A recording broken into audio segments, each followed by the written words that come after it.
Ah, le gouvernement, il vous adore et il veut vous protéger. Assurez votre bien-être, il fait même tout pour faciliter le paiement des impôts, contraventions et frais de tribunaux. Comment? Bien, pour le savoir, il vous faut connaître votre homme de paille. Il est né le même jour que vous et vous ressemble. Il a le même nom et il vit dans votre maison, mais vous n'avez jamais su qu'il existait. Vous avez même payé ses impôts et contraventions, mais le pire, c'est qu'il est mort dès le premier jour. De chaque certificat de naissance émerge une personne juridique, ou plutôt une fiction juridique, qui a le même nom, pour vous amener à croire qu'il s'agit de vous.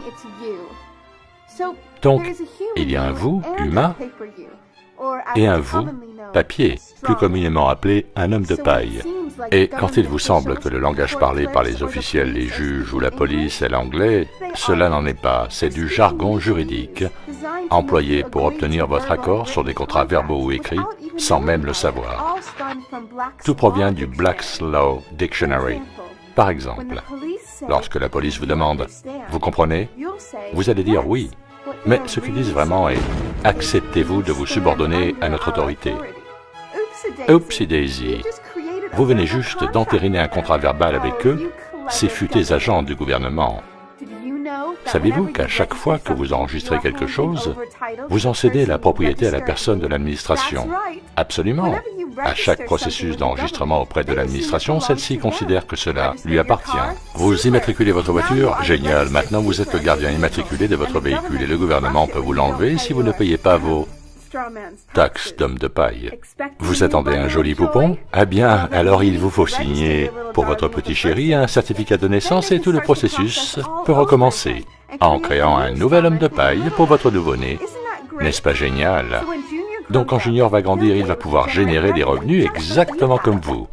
La signature du certificat de naissance représente la déclaration de votre enfant à l'administration et le place ainsi sous la tutelle de l'État. Et si celui-ci n'est pas content de l'éducation que vous lui donnez, il s'arrogera le droit de changer les règles ou de vous en enlever la garde.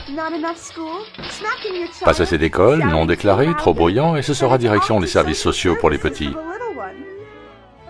Quand vous recevez une facture, elle concerne votre homme de paille, pas vous. C'est pourquoi les factures, les contraventions et les commandements commencent par monsieur, madame ou mademoiselle. Des fois, votre nom apparaîtra en lettres capitales, comme sur les pierres tombales. Ça, c'est parce que votre homme de paille est mort. Et n'est qu'un stupide morceau de papier imaginé bien avant que vous ne puissiez comprendre, encore moins consentir. Quand vous allez au tribunal, vous représentez votre homme de paille, donc vous, l'être humain, allez supporter des coûts, des taxes, des amendes en son nom. L'humain que vous êtes n'a pas besoin de les payer. Mais vous avez passé un contrat avec le tribunal en acceptant de vous présenter en lieu et place de votre homme de paille, de votre personne juridique, ce qui est exactement ce que le gouvernement attend de vous.